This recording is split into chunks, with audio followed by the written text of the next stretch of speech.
এখন সবচাইতে বিশ্বে সুন্দরের তালিকায় যাদের নাম আছে, 1 নম্বরে যে মহিলার নাম পাওয়া যাচ্ছে রাশমিকা মান্দানা। নাম শুনেছেন? রাশমিকার সৌন্দর্যের তুলনা করেছেন অনেকেই, তবে এবার এদেশের ওয়াজ মাহফিলে এই অভিনেত্রীর নাম উঠে এলো। স্ত্রী বিশিষ্ট ধর্মীয় বক্তা আমির হামজা রাশমিকাকে বিশ্বের অন্যতম সুন্দরী হিসেবে আখ্যা দিলেন।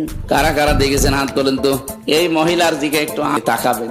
একটি ওয়াজ মাহফিলের ভিডিওতে দেখা যায় আমির হামজা বলছেন, এখন বিশ্বে যত সুন্দর মানুষ আছে আপনারা ইন্টারনেট ঘাঁটবেন, 157টা রাষ্ট্রের মধ্যে চেহারার কাটিংয়ে 1 নম্বরে রয়েছেন রাশমিকা মান্দানা।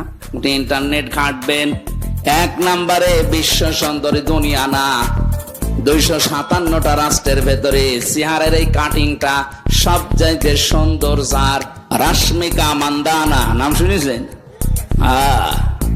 চেহারার কাটিং এ এখন পৃথিবীতে 1 নম্বরে।